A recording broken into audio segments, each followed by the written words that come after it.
네, 퀀트 아이디어 시간입니다. 우리가 펀더멘털을 분석하는 데 있어서 여러 가지 변수를 꼽아봐야 할 텐데 최근에 또 새로운 변수로 부각되고 있는 점이 원화, 이 환율의 움직임이라고 합니다. 이 환율의 움직임을 어떻게 봐야 하는지 자세한 이야기 들어볼 텐데요. 신영증권의 이경수 연구원과 함께합니다. 안녕하세요. 네, 안녕하세요. 네, 먼저 원화 약세가 상당히 중요한 포인트가 될 것이다라고 저희가 미리 예고를 해드렸거든요. 네. 펀더멘털 영역에서 구체적으로 어떻게 작용을 하는 건가요? 일단 이 환율이 지금 이제 바닥을 찍고 좀 올라왔죠. 1,050원까지 왔다가 지금 한 1,080원까지 갔다가 다시 1,070원 정도 왔는데, 이런 이제 기존의 어떤 이제 워낙 강세가 완화되었다라고 표현할 수도 있고, 환율이 조금 올라가고 있다라고 보실 수도 있을 것 같은데, 이런 측면에서는 결론적으로 한국의 펀더멘털 측면에서 상당히 큰 호재다라고 판단을 하고 있습니다. 일단 뭐 한국의 원달러 환율이 올라간 이유부터 먼저 좀 살펴보면은 이머징이 묶여있기 때문이죠. 그리고 최근에 이제 이머징 국가에 대한 어떤 우려, 테이퍼링을 하게 되면은 달러가 올라가게 되고 달러 자산에 대한 어떤 이 선호가 지속이 된다라고 하면은 이머징 통화가 상대적으로 약해질 수밖에 없죠. 그리고 그것이 조금 이제 이머징 국가마다 다를 수가 있겠지만은 국가별로 봤을 때는 이제 수입의 영역이 상당히 좀 큰 내수 기반의 이머징 시장 같은 경우에는 상당히 좀 우려가 될 수가 있겠죠.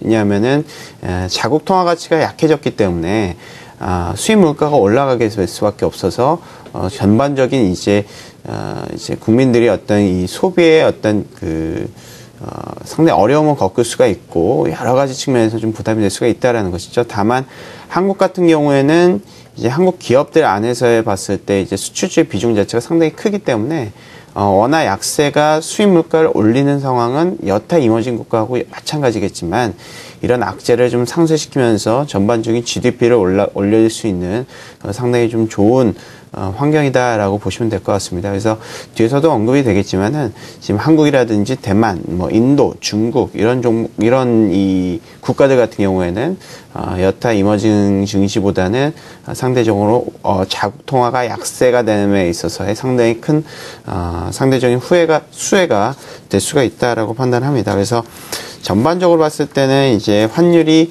올라가는 것이 펀더멘털상으로 이제 도움이 되겠죠.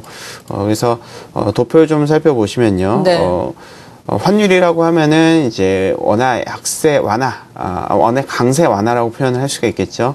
원 N 달러 환율이 있을 거고 원 달러 환율이 있을 건데 결론적으로 봤을 때는 저희는 이제 원엔 환율이 조금 이제 올라갈 것이라고 판단이 되고 있고 반등할 것이라고 생각을 하고 있고 그에 따라서 경험적으로 상당히 연동성이 컸던 글로벌 대비해서 한국의 이익 상대 강도가 최근 워낙 강세 때문에 조금 많이 좀 떨어졌는데 여기서 재차 반등할 수 있다라고 저희가 판단을 하는 것입니다.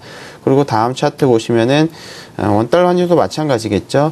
달러가 강세를 보이게 된다라면은 원달러 환율 역시 반등을 할 것이고 이런 것이 글로벌 대비해서 한국 기업 이익이 한 6개월 정도 지금 많이 눌려 있었는데 이게 반등할 수가 있다라는 측면으로 저희가 이제 바라보고 있고 아까도 언급해 드렸지만은 지금 한국의 어떤 이 여타 이머징 증시와 약간 이머징 국가와 좀 다른 측면이 있다. 즉 수출주 IT 자동차의 비중이 상당히 크기 때문에 이런 원화 약세가 여타 이머징 국가에 대한 어떤 우려 이런 것들을 그대로 반영되지는 않을 것이다라고 계속해서 좀 강조를 드리고 있습니다. 네, 지금 말씀해 주시면서 또 중국의 상하이 종합지수 출발 상황이 아래에 잠깐 나왔는데 화면으로 확인을 해보겠습니다. 상하이 종합지수 어제 2%대 강한 오름세를 보였는데요. 오늘은 강보합권에서 문을 열고 있습니다. 2086.18을 시초가로 출발하고 있습니다. 이 원화의 약세, 그러니까 달러화에 대한 원화 환율의 상승이 우리나라 특히나 수출주를 중심으로 한 기업에는 상당히 호재가 될 것이다라고 말씀해 주셨는데 앞서서 원엔 같은 경우에도 봐주셨어요. 이렇게 수출주를 중심으로 한 수출 경쟁력에는 우리가 엔화 가치를 또 빼놓을 수 없을 텐데 이러한 원화의 가치, 엔화의 가치, 기업의 이익 묶어서 좀 설명을 해주시면 어떨까요? 네, 방금 말씀드렸다시피 이제 원엔 환율 그리고 원 달러 환율 모두 다 상승할 가능성이 큽니다. 네. 그러니까 기존에 우리가 펀더멘털상에서 우려가 되었던 이제 워낙 강세가 완화되고 있다라고 보시면 될 것 같은데 이런 것들은 상당히 큰 호재입니다. 생각보다. 왜냐하면은 저희는 한국, 미국, 일본 이 세 국가들은 수출주의 비중이 모두 다 크고요. 같은 사업을 영위하는 그런 비중이 큽니다. 그렇기 때문에 지금은 전반적으로 이제 생각을 해보시면 글로벌 경기가 확 살아나는 시기가 아니기 때문에 미국도 사고 한국도 사고 일본도 샀으면 좋겠지만은 그럴 가능성이 크지가 않다라는 것이죠. 그렇다면은 일본하고 미국이 상대적으로 덜 좋아진다라면 한국에 대한 수혜가 될 수가 있어요. 그래서 이런 측면을 좀 부각시켜야 될 것 같습니다. 최근 같은 경우에는 엔저가 조금 완화되고 있고요. 이런 측면이 있기 때문에 이런 상대적인 측면, 피어 그룹에서 예전에는 미국과 일본을 롱하고 한국을 숏했다라면은 지금 그런 상황이 조금 완화되었다라는 측면이 원달러 환율 상승을 통해서 나타날 수가 있다라는 측면으로 봤을 때는 지금은 이제 원달러 환율 상승, 그리고 원엔 환율 상승 이런 것들은 기본적으로 펀더멘탈 측면에서 기존에 우리가 갇혔던 이 이익의 부진의 늪에서 좀 벗어날 수 있는 상당히 좋은 기회다라고 정리할 수 있을 것 같습니다. 네, 그렇다면 구체적으로 일본과 비교를 했을 때 뭐 수출의 뭐 비율이라든지 이에 따른 뭐 기업의 이익률의 변화라든지 차트를 준비하신 걸로 알고 있거든요. 좀 살펴볼까요? 예, 그러니까 뭐 차트 봐주시면요. 예. 또 차트가 많은 또 시간 없다고 그러실까. 예, 일단 지금은 이제 일본하고 이제 OP 마진입니다. 이제 네. 영업이익률인데 영업이익률이 왜 중요하냐면은 글로벌 매출액이 증가가 없거든요. 그렇기 때문에 파이를 나눠 먹는 싸움이 일어나는데 지금 보시다시피 일본하고 미국의 OP 마진이 늘어나는 모습이 관찰되고 한국의 영업이익률 오히려 줄어드는 모습이 관찰됩니다. 이것이 바로 이제 환율이거든요. 그렇기 때문에 일본하고 미국을 수출주를 사고 한국을 팔았던 외국인들의 어떤 입장이 여기서 좀 확인할 수가 있는 것입니다. 근데 원달러 환율이라든지 원엔 환율이라든지 이런 것들이 조금 개선이 되게 된다라면은 한국의 수출주 측면에서 피해 효과, 쾌 효과는 정체된다라고 보는 거죠.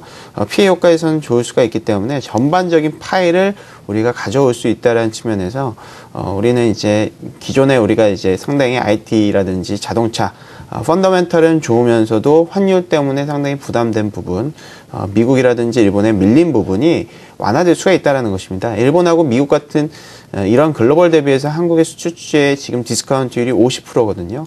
역사적으로 상당히 높습니다. 이것은 다 워낙 강세가 이런 현상을 만들었고요. 워낙 강세가 완화되게 된다라면은 한국의 이런 디스카운트는 완화될 수가 있다. 주가가 상승하는 요인은 펀더멘탈에 대한 어떤 모멘텀도 있을 수가 있겠지만 이런 어떤 환경적인 요인에 따른 디스카운트가 완화가 되면은 이런 것들도 주가 상승세의 어떤 모멘텀이 될 수가 있다는 측면에서 지금 전반적인 글로벌 어떤 이 매출액이 증가되지 않고 경기가 안 좋은 상황에서는 이런 이 상대적인 측면이라든지 이런 수익성이라든지 이런 저평가 해소 이런 것들이 펀더멘탈 계산보다는 좀 더 주가 측면에서 움직일 가능성이 크다라고 봅니다. 그래서 지금 50%의 디스카운트가 한 30%까지만 간다라고 하더라도 상당히 수출주에 대한 모멘텀이 있을 거라고 생각이 되고 그거의 어떤 배경에는 전반적인 원화 약세를 통한 펀더멘탈 개선이 상당히 큰 몫을 할 것이다 이렇게 판단합니다. 네, 그렇다면 2월 전반적으로 봤을 때에도 지금 말씀해 주신 뭐 자동차라든지 IT를 비롯한 수출주를 중심으로 전략을 세워봐야 할까요? 업종별로 보자면 어떻습니까?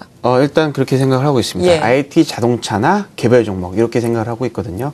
지금 업종별로 봤을 때 항공이라든지 유틸리티의 이익이 상당히 좋습니다. 근데 이것이 주가에 좀 많이 반영이 되었어요. 그렇기 때문에 새로운 업종을 찾아야 되는데 녹록치 않다. 그렇기 때문에 지금 환경적인 피해 효과의 수혜를 받는 펀더멘털 측면에서 향후 수혜를 받을 수가 있는 IT라든지 자동차 여기 아니면은 개별 종목군들에도 관심을 갖자. IT 자동차는 뭐 여기서 2배 갈 것이다 이런 측면보다는 저희가 코스피의 P별 1배로 안정적으로 안착되어 있는 그런 과정 속에서 상대적으로 큰 수혜를 볼 수가 있다 이렇게 판단하고 있습니다. 네, 오늘 여기까지 들어보겠습니다. 신영증권의 이경수 연구원이었습니다. 감사합니다.